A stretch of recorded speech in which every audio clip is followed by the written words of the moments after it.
Boa noite, gente. Boa noite a todas e a todos. É um prazer estar aqui. Vamos chegando, vamos entrando.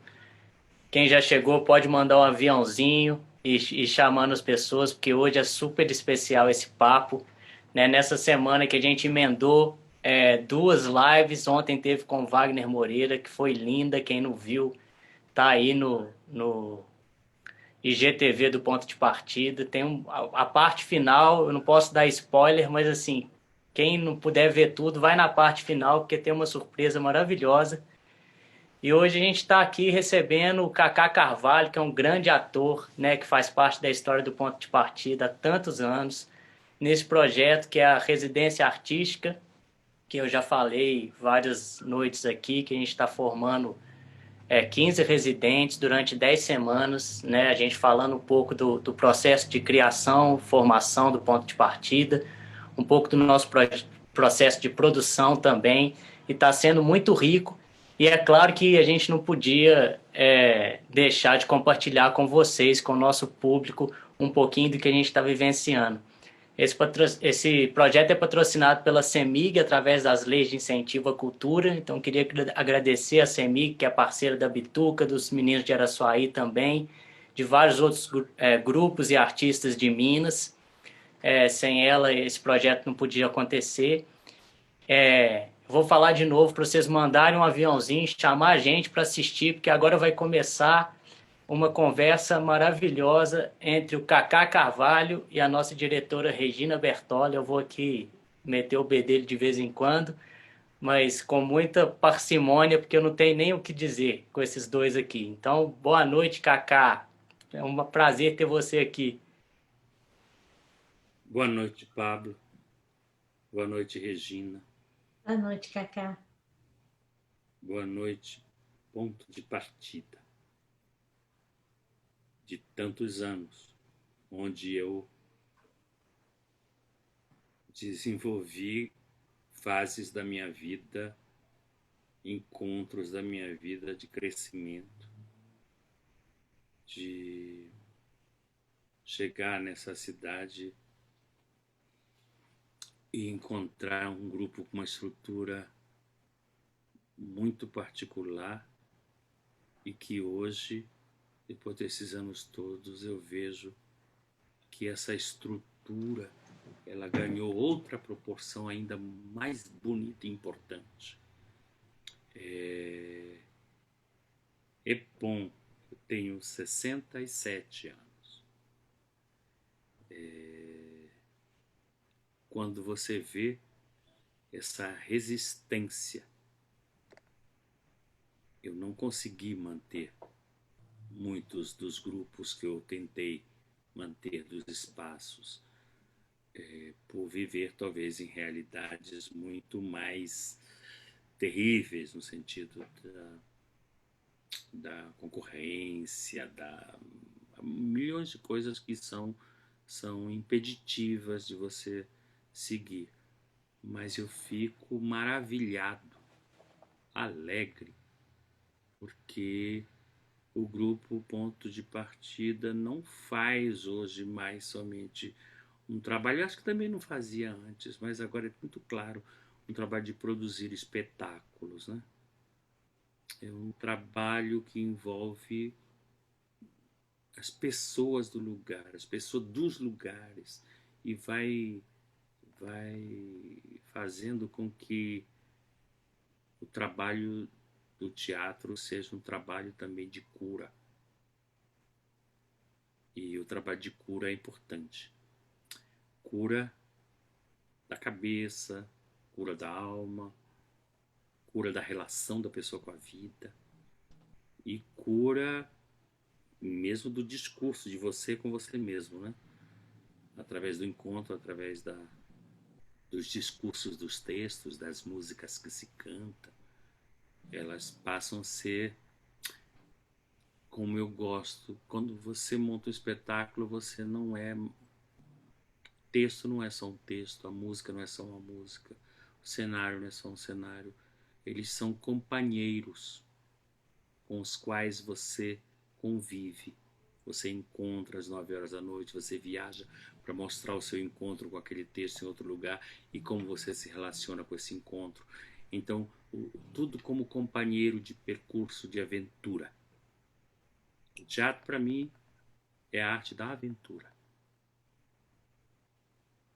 A aventura que me fez sair de Belém do Pará, quando eu tinha pela primeira vez 17 anos. Depois voltei com 19. Voltei porque eu senti a necessidade muito influenciado pelo meu padrinho, que é o culpado de tudo, como eu falo, de conhecer outras coisas. Também era outro período de mundo, né? Era 1968, 69, ditadura. Você tem que sair porque tá tudo eclodindo, tinha Beatles explodindo, tinha o mundo em rebuliço. E lá em Belém do Pará era longe disso tudo, né? Então eu queria ficar perto. Tinha coisas que ele me falava que estavam acontecendo, desencroquetes. Eu falava, que isso? Como? Onde? Eu queria correr mundo, correr perigo, né? E hoje em dia, com 67 anos, eu não sei se eu estou preparando talvez um caminho de volta para lá, sabe? Eu acho que tem isso. Depois, quando você se aventura e sai para a vida, chega uma hora que você diz, bom, agora isso aqui tudo eu vou voltar e ver o que eu faço com tudo isso no meu lugar, não é? Não sei quando será. Não a propósito, agora eu estou preparando um trabalho sobre a Odisseia de Homero, a volta de Ulisses para Ítaca. Então tem umas coisas que vão acontecendo na vida que a gente não sabe por quê. Quando você vê, você encontra um sentido, né? Porque o sentido do que a gente faz só aparece no final do que a gente fez. Cacá, Diga, mas nessa preparação de volta, conta para nós um pouco a ida, né? De alguém que saiu de Belém do Pará, foi parar na Itália, ser um dos atores mais reconhecidos na Itália, passando por aquele herói nada respeitável que foi o Macunaíma, que foi um marco, né, no teatro brasileiro. E eu não acho, com toda sinceridade, que foi só pela encenação do Antunes. O Cacá, gente, é um ator que você vê uma vez, você jamais vai esquecer. Então, como que isso foi para você, ou é para você hoje, né? Com essa necessidade de fazer o caminho de volta. As travessias, né, Cacá, são importantes. Como é que foi essa travessia?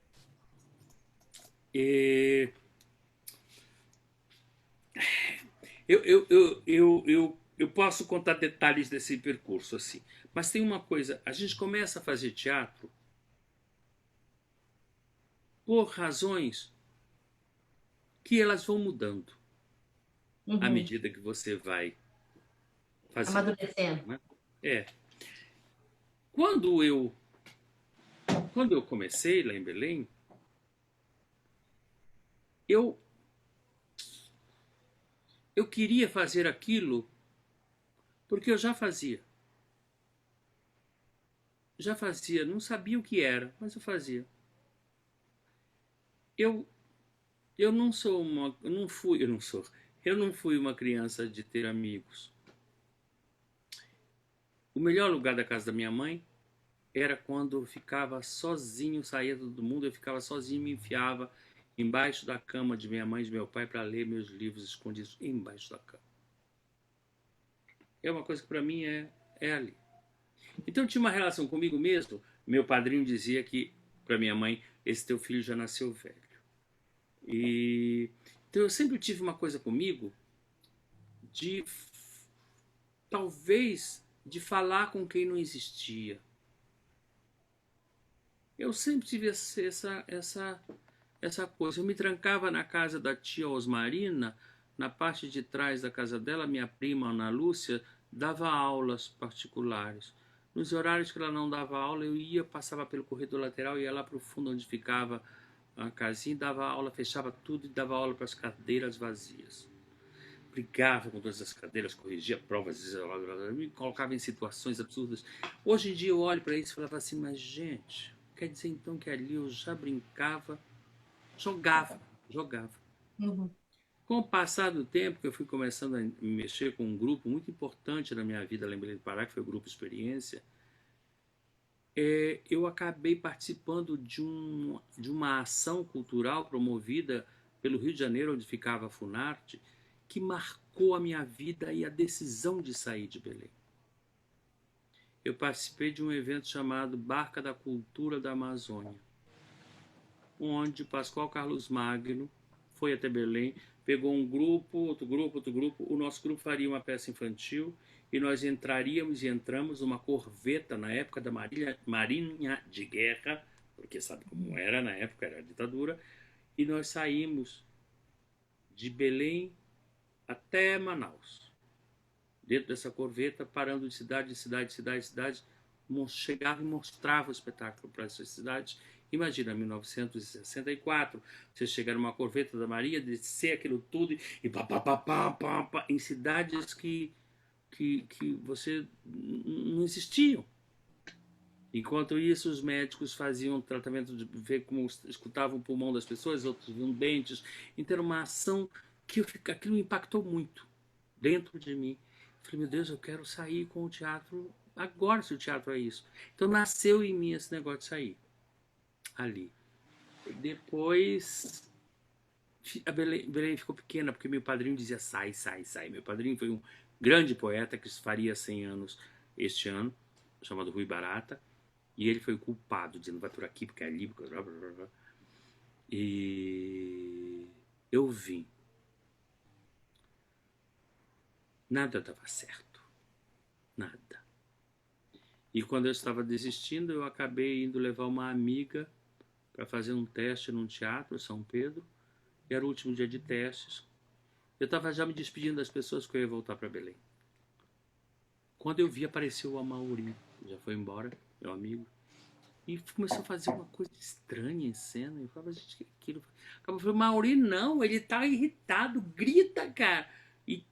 E toda a banca olhou, viu quem era, falou assim, se o senhor vai fazer, faça depois, não atrapalhe do outro. Não, mas você não vai fazer, mas essa hora ele está indo indignado para o céu ao texto.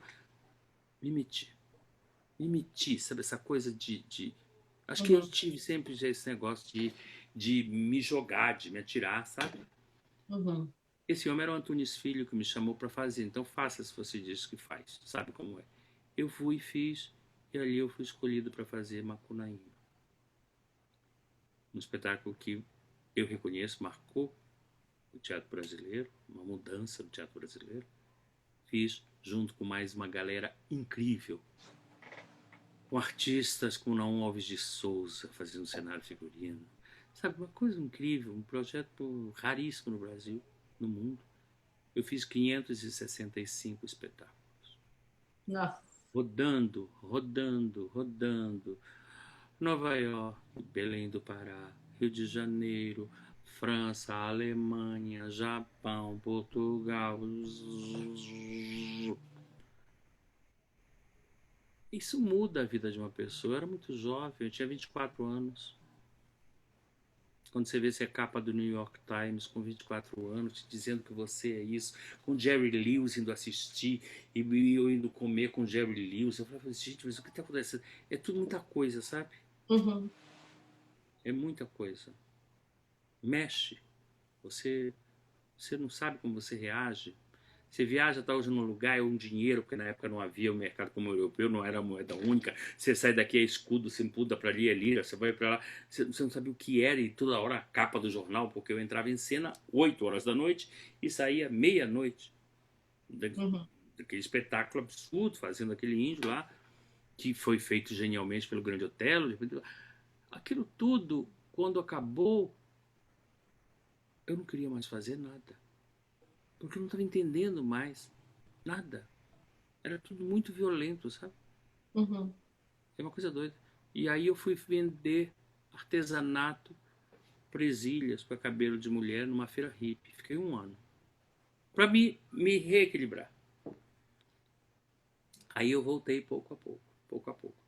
Nesse período, eu fazia teatro em Belém por uma razão. Quando eu comecei, encontrei o Antunes Filho e ele foi um mestre na minha vida. Eu dei uma sorte na vida danada, sabe? Encontrar um homem como esse e fazer esse espetáculo, uma sorte muito grande. Você começa a aprender, porque ele me tratava, por ser o ator principal do trabalho, ele dedicava a máxima atenção àquele homem que ficaria 4 horas em cena, fazendo a saga de Macunaíma. Então, ele dedicava, me levava para museu para ver a diferença disso aqui. Isso é impressionismo, isso é expressionismo. Esse tipo de expressão você pode usar quando tiver a cena que ele... Olha essa boca, abre para baixo o olho. Sabe? Então, começar a me fazer perceber particulares da arte já feita, particulares de livros, particulares de tudo, de observação do ator. Eu comecei a perceber com ele que ele começou a realmente me formar. Então eu tive uma verdadeira escola com aquele homem, eu falo, uma grande sorte. Eu tive uma grande sorte. Com todos aqueles colegas do lado que estavam ali exatamente porque era a saga do herói que tinha que ser montada, né? Então essa coisa, sabe? Eu saía com 1 quilo a menos, pelo menos, todo dia, e ia direto para dormir. Porque no dia seguinte eu tinha que recuperar isso e voltar de novo, voltar de novo. Porque o espetáculo não parava, não parava, não parava, não parava, não parava, não parava. Era uma loucura. Feito em português em qualquer país. Sabe? Estamos falando de 1967, 77, perdão, 78. Sabe? É uma coisa maluca isso na tua vida. Então, quando você acaba disso, você fica com uma espécie de ressaca. E toda aquela ilusão do sucesso, porque você é o máximo, você foi o fantástico, foi fazer uma matéria conosco em Nova York, aquela fila de gente para comprar ingresso. Sabe? E eu falava, gente, você achava que você é o máximo? Você não é nada, sabe? Você é um a mais que todo dia tem que ralar alucinadamente. Então, dá um baque na cabeça. E aí eu comecei um trabalho de investigar o teatro em mim. Então foi muito importante eu ter saído. Eu abandonei o espetáculo. Abandonar o espetáculo na véspera, 10 dias antes de uma turnê para o Japão, a segunda. Não dava, eu precisava porque você precisa estar muito bem cercado de pessoas. Todos nós estávamos muito, todo o elenco. Porque, sabe, você viajava para a Alemanha e encontrava o Gabeira, que era um exilado político, estava lá e te levava, quando você ficava sabendo disso. Aí você ia para onde? Quando você foi para o Chile, encontrou o Serra, que estava exilado político lá. Blá, blá. Era uma coisa, e a gente entendia pouco do que estava acontecendo na realidade, sabe? Era um momento politicamente muito, muito complicado, por isso esse momento me assusta que nós estamos agora. Me assusta terrivelmente, brigo porque não venha isso de novo, pelo amor de Deus. Então, muda o teatro, a razão pela qual você faz teatro. Muda com o tempo, sabe? Quando eu fiz Meu Tio e a Oretê, que eu tive a honra de fazer em Barbacena, e foi maravilhoso, porque tem detalhes da experiência de fazer em Barbacena inesquecíveis.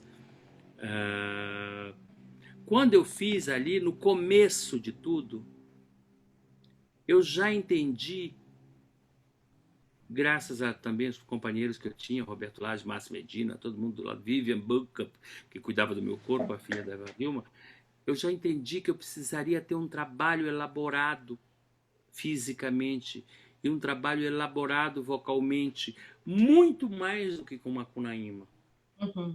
Porque ali eu tinha que viver uma experiência de, na frente do público, entrar com um corpo e me tornar um outro corpo. E não um outro corpo, simplesmente este corpo.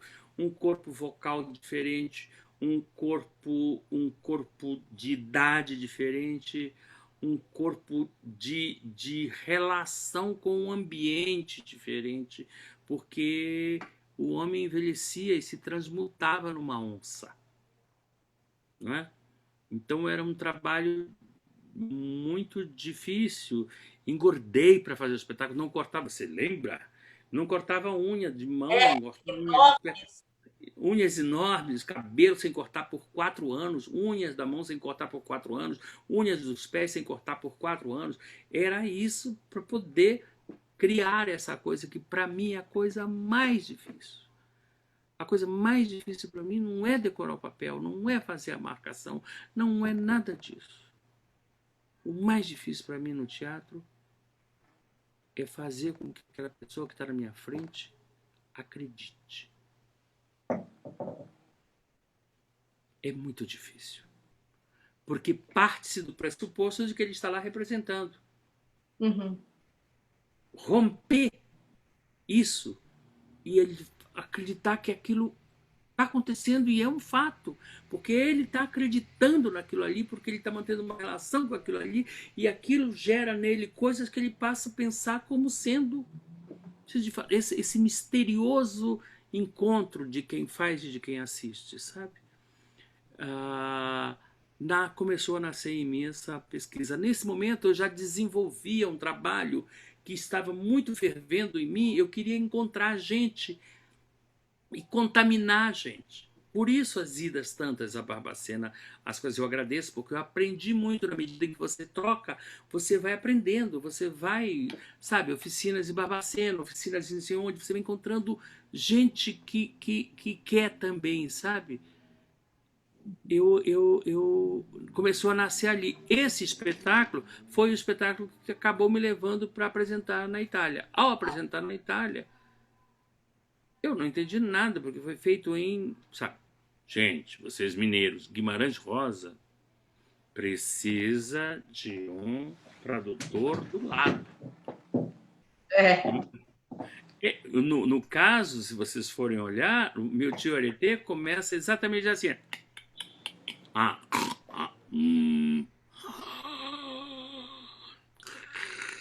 Quer entrar? Pode entrar. Você sabia como era aqui? Como é que sabia? Entra. É todo um trabalho sonoro que aqui a gente já acha esquisito. Você chega na Itália e fala isso, você vai dizer, mas o que é que ele está falando? Por que que diabo é isso? De onde vem essa voz? Né?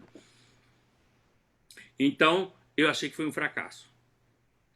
Tinham 5 espectadores numa noite, na outra tinha 7, 8, na outra tinham 20, foram 3 sessões.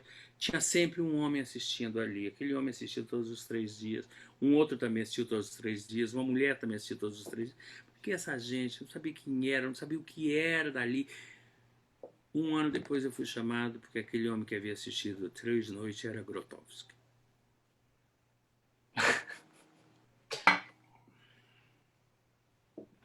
Eu sou uma pessoa de muita sorte. Eu tenho que agradecer muito todo dia. Ele morava lá, ele já estava lá. Já tinha mudado para lá. Eu não sabia.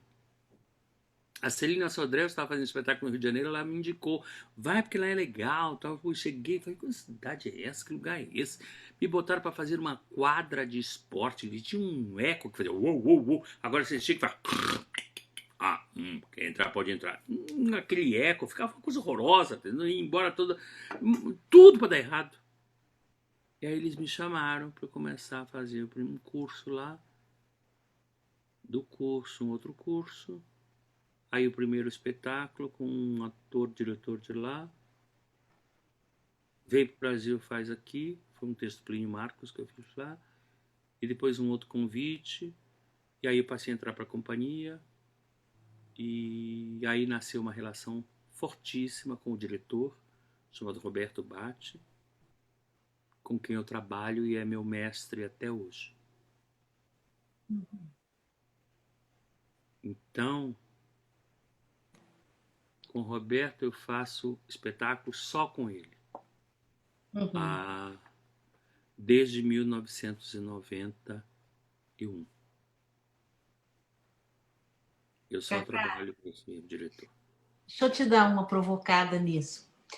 Eu também penso assim, a coisa mais difícil em fazer teatro é fazer o público acreditar, né? Mesmo ele sabendo que é mentira. Sim. Né? Sim. E tudo é convenção. Tudo é convenção. tudo é signo, você acredita? Então virou, minha mão virou um pássaro, porque nós dois acreditamos. Eu queria te perguntar, porque existe uma técnica, porque eu nunca vi ninguém mais sincero do que você em cena, mas com uma técnica tão apurada. Como que você faz o casamento dessas duas coisas para a gente acreditar piamente que você virou onça? Não, é impressionante. Onde que é isso? Onde que está esse segredo seu? Não é um segredo, esse trabalho. Eu acho, Regina, naquela época em que eu fui fazer meu Tioretê ali, não havia, não havia, é mentira total, mas aquele ator cheio de informações bombardeadas diariamente pelo Antunes Filho e o impulsivo daquele ator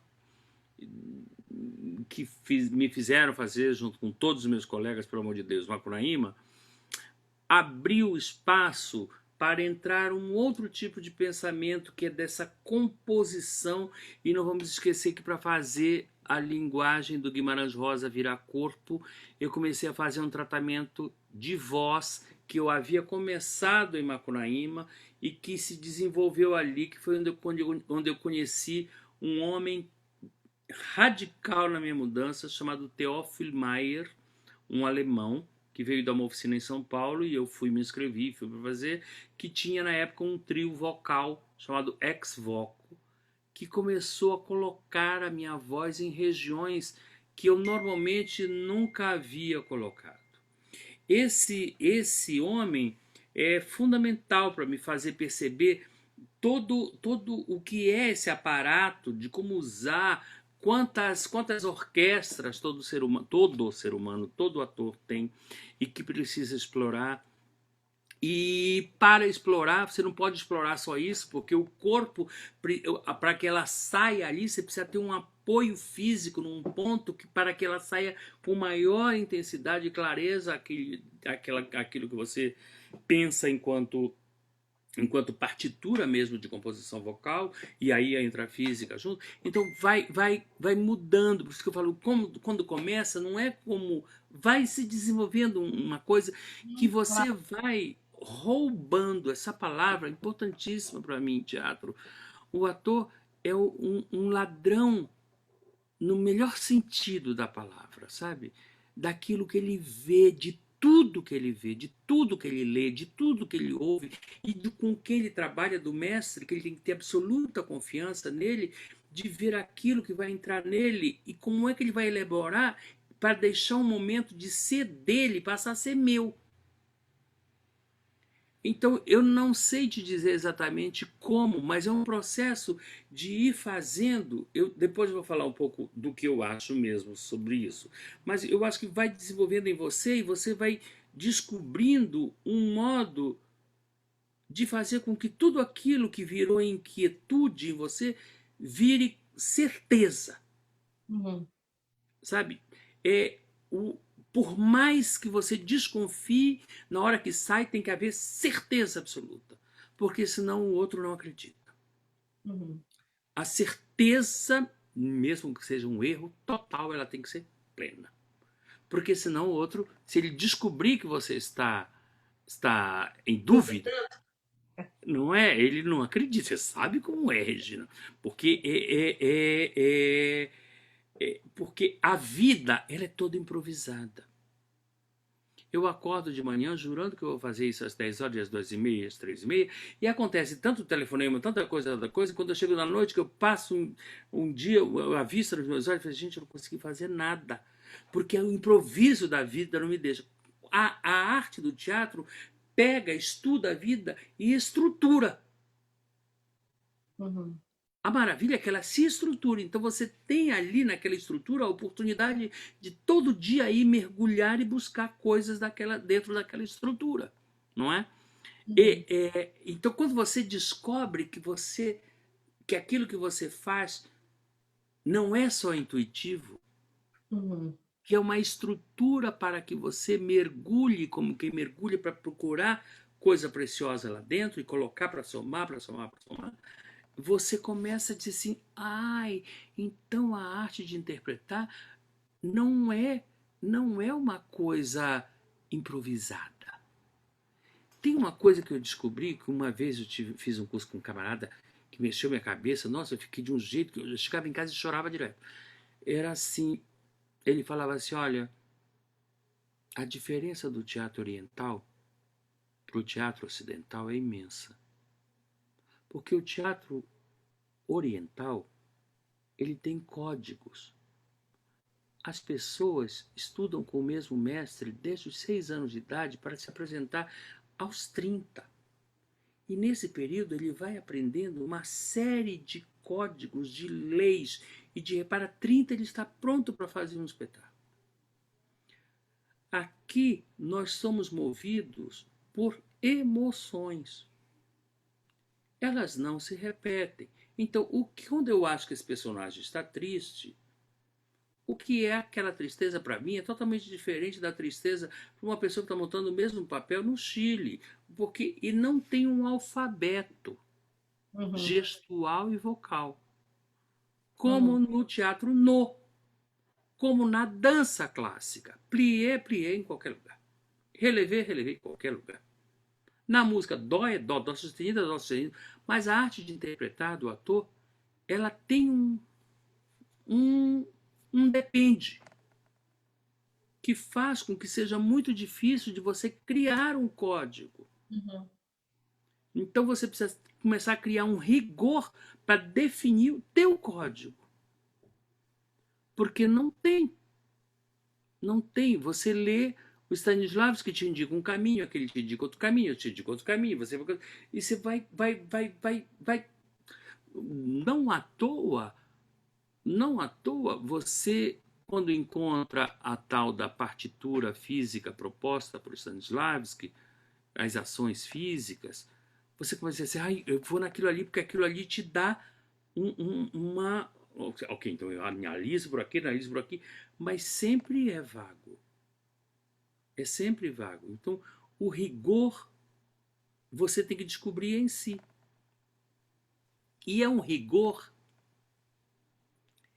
que não tira o prazer. Este mesmo senhor falava para mim assim, quando eu construo um espetáculo, é como se eu construísse uma cela onde todos os atores estarão prisioneiros pelo tempo de vida do espetáculo. E lá dentro tem espaço para todo mundo ser feliz. Um espetáculo armado é uma cela construída onde códigos de respeito entre todos que coexistem ali, eles têm que descobrir ali o prazer às 9 da noite. Entende? E de fato isso pode parecer um absurdo, mas é verdade absoluta. Né? Como eu fui construindo isso em mim, eu acho que eu estou construindo. Porque agora eu estou entrando numa fase, talvez, Regina, não sei te dizer, que começou uns 5 anos atrás, de não fazer mais teatro onde eu procuro o personagem. Eu estou começando a fazer uma outra coisa que eu ainda não sei onde isso vai me levar, mas eu estou preparando o segundo espetáculo onde eu leio. Eu leio. Eu não faço, não entro mais fazer exposição. Eu leio o personagem. Chego, tem uma coisa, eu vou e leio de fato. E fazer com que tudo aquilo que foi estruturado na leitura seja feito de um modo tal que a pessoa, ao ouvir, veja. É um trabalho muito difícil, é uma escolha muito difícil. É da construção da imagem perfeita, né? Exato. Mas isso vem de uma pessoa que ainda, graças a Deus, é viva, não trabalha mais, mora no Rio de Janeiro e foi a pessoa importantíssima na minha vida quando eu fazia Macunaíma. Professora Glorinha Boitmiller. Eu perdi a voz fazendo Macunaíma. Um dia eu cheguei, eu saía do espetáculo meia-noite, me levavam para casa, dormia, e às 9h30 da manhã o Antunes passava na minha porta para ensaiar, porque tinha um espetáculo 8 horas da noite. Aí ele passou para me pegar. E ele me levou para o Teatro São Pedro, onde nós ficávamos, ali perto da Praça Marechal, em São Paulo. Onde na Praça Marechal ficava a Globo. Não é mais lá.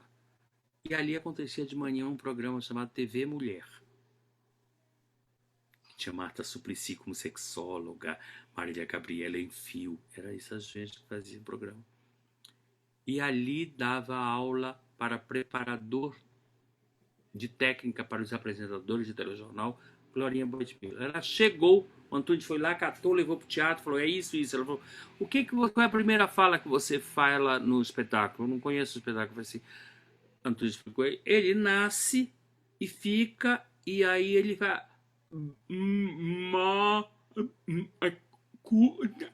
começa a falar. Então, começa aí errado. Porque a criança, quando começa a falar, ela tem que primeiro saborear a saída do ar virando. Tem um prazer. Aí ele começou a me dar... Aquela mulher me abriu um horizonte de ver o mundo vocal que foi incrível. Aí eu descobri, e ela me disse também, que ela trabalhava com cegos no Rio de Janeiro. De preferência com cegos de nascença. E ela dizia assim, como é que você acha que quando eu digo para um cego de nascença essa frase, ele ri? Eu falo, nossa, hoje o dia está de um azul incrível, nenhuma nuvem. O que será que ele enxerga se ele é de nascença cego? Como é que eu passo para ele a ideia do azul? E se eu dissesse, nossa, o céu está de um amarelo impressionante. Como é que ele vai estranhar? Se ele não sabe o que é amarelo, ele não sabe o que é azul. O espectador, então, é cego no ouvido. Você precisa ser muito preciso em como diz, como emite, para que ele forme a imagem clara daquilo que você quer que ele enxergue com os ouvidos, não somente te vendo. Entende? Então é um trabalho... É lindo quando você começa a pensar assim, sabe? Me encanta. Porque aí começa a ficar mais bonito do que simplesmente chegar e falar assim, qual é o papel que eu faço? Sabe? É muito mais que o papel que eu faço, sabe? Eu tô assim. É coisa de fazer a palavra virar imagem. É como se você colocasse a palavra em 3 dimensões, né? Assim. Exato. E eu entendesse perfeitamente isso, né? Exatamente isso. Porque quando... Aí você começa a descobrir, aí eu já estou talvez vagando um pouco, porque é uma coisa mais complexa, você começa a descobrir que na realidade você é essa orquestra. Cheia de intervalos graves e agudos, que para quem ouve, ele não somente escuta, ele enxerga. Claro, tem que enxergar. Entendeu? Porque se ele não enxergar, ele não está ouvindo. Óbvio. Entende? Entra e provoca. Todos nós somos fábricas de imagens. E é essas imagens que nós criamos que nós vamos alimentando enquanto estamos assistindo. E quando alguém faz aquilo que não é correspondente àquilo que eu estou desenvolvendo, eu me desinteresso. Porque está fora. E nessa época que precisa dessa profusão de imagem, todas ao mesmo tempo, né? É um privilégio, um prazer você poder criar uma imagem a partir da fala ou da leitura do outro. Né? É muito novo, resulta novo, sabe? Muito revolucionário. Assim, muito, porque como que eu vou fazer isso? Porque hoje em dia nós nos apoiamos tanto na imagem que já vem através de mecanismos tecnológicos, cada dia mais tecnológicos, e de repente nós não referências, né, que nós temos que ter. Aí você recorre a uma coisa que está ali o tempo inteiro. E por outro lado, você resgata a oralidade do contador de histórias. Claro. Sabe? Então isso acaba sendo novo, como a manhã, que nasce todo dia, mas ela é nova. E cada vez mais o teatro, quando procura só a tecnologia e os tecnicismos, o ator vai ficando cada vez mais escondido, É, verdade. sabe? E a força do teatro está naquele. Porque se a gente for parar bem para pensar, Regina, o teatro é a única arte no mundo que faz o encontro vivo do homem com o homem. No meio não tem nada. Sabe? Tem aquele que discursa e aquele que ouve e começa a concretizar tudo aquilo que vem em forma de palavra e que entrou. E o que é lindo, a relação que eles estabelecem, né, de confiança. Exato. Então, quando você resgata isso, você resgata a possibilidade de o homem que ouve ser também um criador. Claro. Sabe? Porque E as aí fica cenas se muito bom. desenham na cabeça dele. Exato. Por isso é que a gente diz cada um vê um espetáculo. É. Porque não é. Aí eu talvez fuja um pouco, peço desculpa, mas não posso deixar de falar. Não sou eu que estou ali sentado assistindo o espetáculo. Não é a Regina que está sentada na plateia assistindo o espetáculo. Não é o Pablo que está na plateia assistindo o espetáculo. É toda a cultura da Regina. Porque tudo aquilo que a Regina ouve e vê é lido pela cultura acumulada dela, que entende de um modo que é diferente da cultura acumulada do Pablo, que tem outras formações, outra idade, leu outras coisas, ouviu outras coisas. E um outro que talvez nunca tenha entrado no teatro está ali e enxerga por outras coisas tão ricas quanto de Regina e de Pablo, mas é um outro tipo de cultura. Então, quem lê, quem assiste o espetáculo, sim, é um indivíduo, mas é a cultura do indivíduo. Por isso, quanto mais o indivíduo receber cultura, mais rico de leitura ele é das coisas do Mas mundo. ele percebe. É, porque é a cultura rica de cada um que foi lá assistir. É o indivíduo, mas é tudo que o compõe que está ali. É lindo. Não é? E a coisa bonita, quando eu vejo hoje em dia, isso que eu falo, o teatro que eu comecei, não é mais o teatro que eu comecei está aqui dentro, eu espero não perder nunca. Mas hoje em dia, eu penso que quando uma pessoa está ensaiando, um ator está ensaiando, ele está diante de um grande mistério que ele não conhece nada do texto, do que vai ser. Idem o diretor, idem, todos nós vamos entrar nessa aventura desconhecida de formar alguma coisa com esse material que está no papel. Quando a Regina lê toda a cultura da Regina. Quando o ator Pablo lê toda a cultura do Pablo. Quando o outro, e cada um, no fundo, tem uma visão totalmente diferente. Se nós já chegamos homogeneizando tudo, matou as possibilidades. De uma pessoa que não tem, entre aspas, a mesma cultura acadêmica de A, B ou C, mas tem uma cultura de mundo ou uma cultura de vida outra, que enxergou coisas ali, de trazer para o trabalho uma riqueza outra. Eu falei, meu Deus, como é que ele enxergou isso? Eu não tinha visto. Olha que interessante. Desenvolve isso. E aí começa a virar esse monte de coisa que vem de fontes diferentes. E nós aí escapamos do clichê. E vamos montar Hamlet, lá bota preto, ele fala com isso, que isso é toda a cultura do clichê desse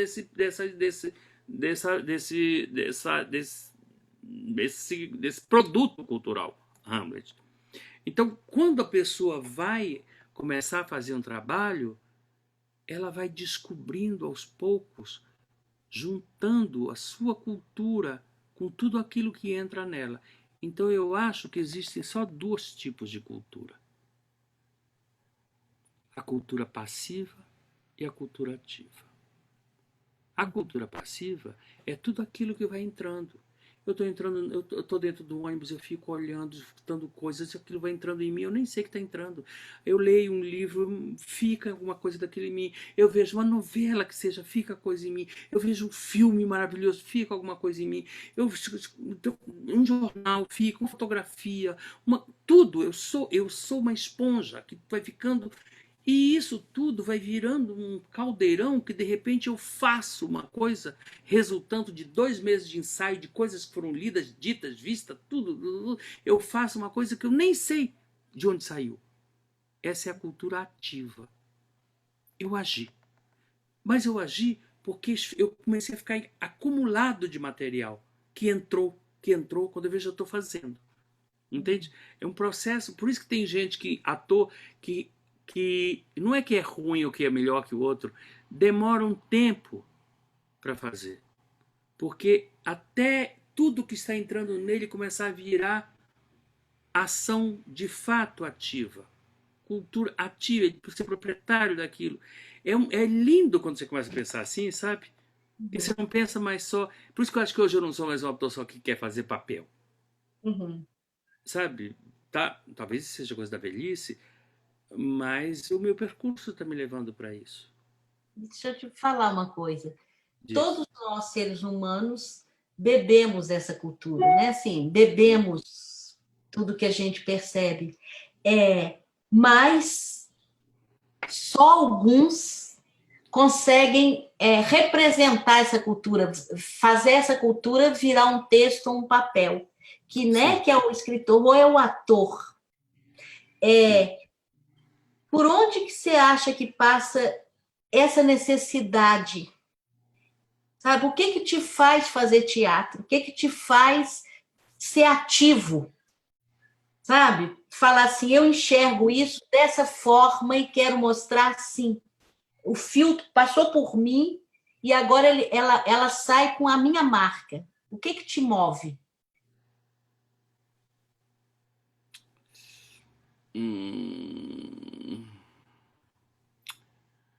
Foi mudando muito, Regina, foi mudando muito.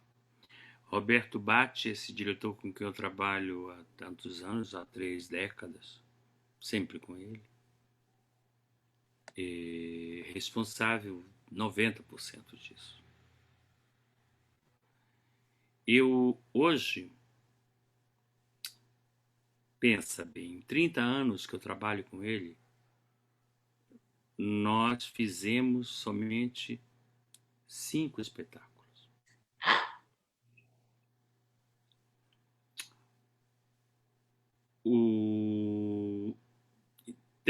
5, 6. Na realidade, 6. Mas esse nós paramos por uma decisão aí.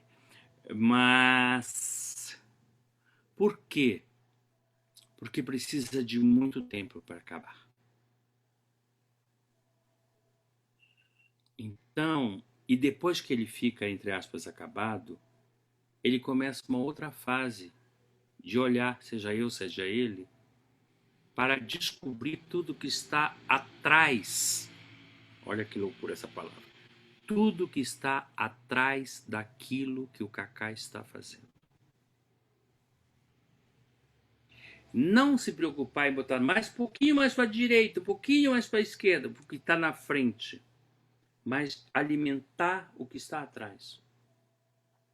Ele fala sempre, um espetáculo que se apresenta hoje é como uma tapeçaria que nós vamos construir na frente do espectador. E como toda tapeçaria, ninguém enxerga o que está atrás, só o desenho que está na frente. Então o que eu tenho que, sim, montar aqui, cuidar daqui, mas o alimento está atrás. Amarrar os nós para que não afroche, cuidar de tudo, essa mistura de coisas estranhas que ficam aqui atrás, que fazem com que o desenho fique rico. Então tudo que o Kaká faz é importante, mas tudo que o Kaká tem atrás do que faz é muito mais importante para criar vivo um trabalho que eu fiz com ele. Fizemos junto em 1993, 94. O Homem com a Flor na Boca. Eu apresento até hoje. Até hoje. Como é que isso existe? Sem perder a força. Então, esse é o mesmo diretor. Por isso que eu acho que os seus atores são privilegiados, porque eles têm a mesma diretora esse tempo todo. É importantíssimo você ter um diretor que é mestre, que é parceiro. Ele está comigo há 32 anos. O meu dramaturgo é o professor Stefano Gerasti, da Universidade de Roma, que está comigo desde o mesmo ano. O meu cenógrafo e figurinista é o Márcio Medina, que está comigo desde essa época.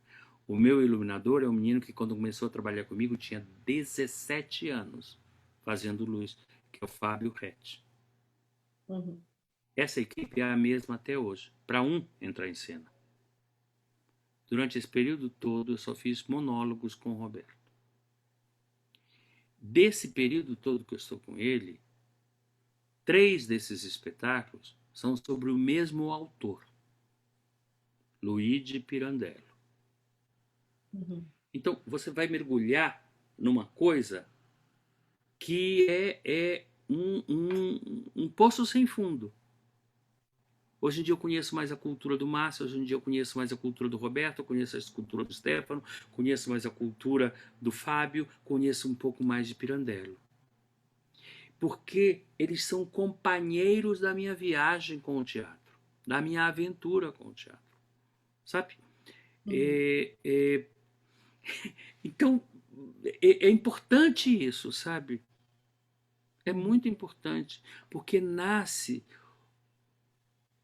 uma fé entre todos nós, que é a mesma fé que você deve, tenho certeza absoluta, desenvolver com essas pessoas que estão aí com você. Isso me encanta e me emociona, porque é raro de ver, sabe, Regina? É muito importante isso. Eu trabalho com o mesmo diretor desde que eu fui fazer aquele meu Tiareté que eu fiz ali naquela escola em Barbacena. Desde aquele período eu estou com ele. Entendeu? Fiz outros espetáculos com o grupo todo, com o elenco, a companhia, sim. Mas comigo ele me pegou para que eu seja aquele que ele deixará uma herança. Então, por que eu tenho esse comportamento hoje? Porque o meu encontro com ele é para ler livros que não são de teatro. Ler livros sobre o sentido das coisas. Ler livros sobre o sentido de eu fazer teatro. Para que eu faço teatro? Para quem que eu faço teatro?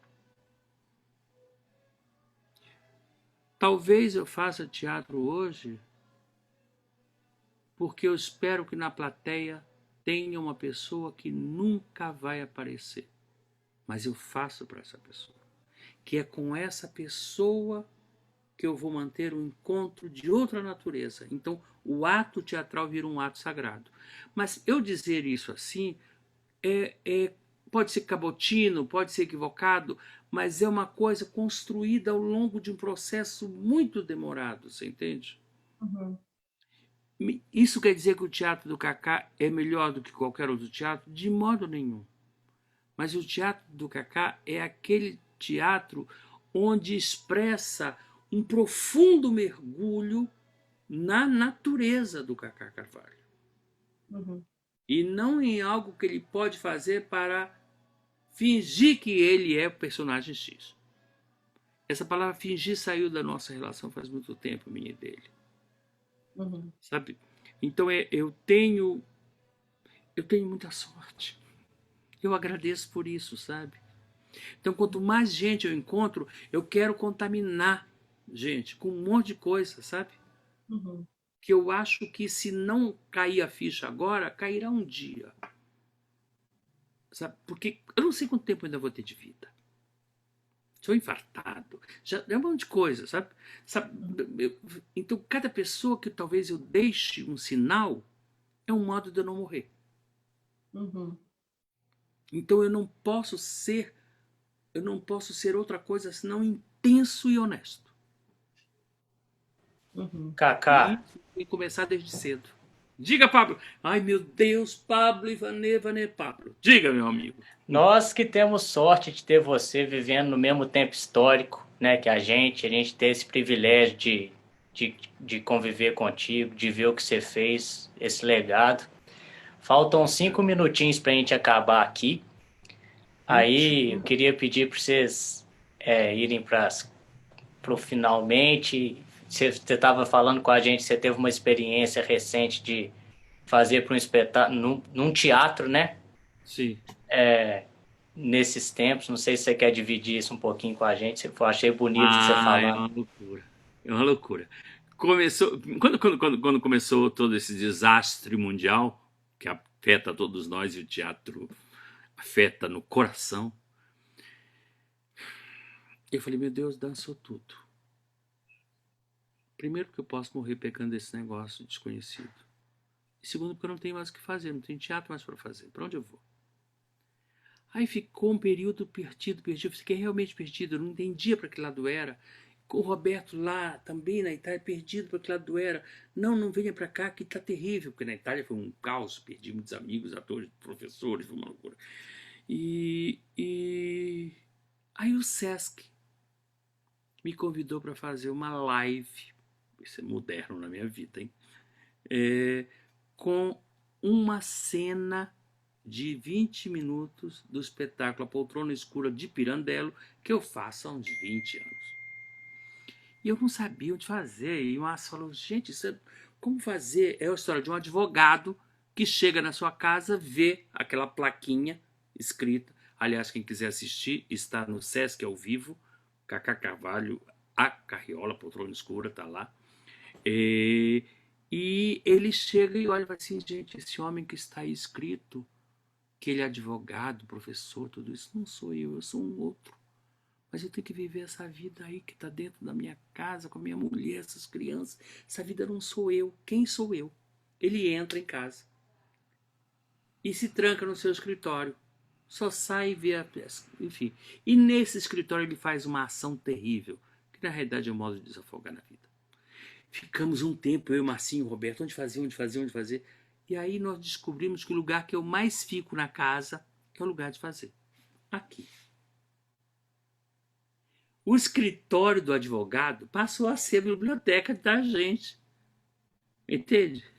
Uhum. Aí o Sesc não podia entrar, porque eu sou grupo de risco, Márcio grupo de risco, todos mais de 65 anos.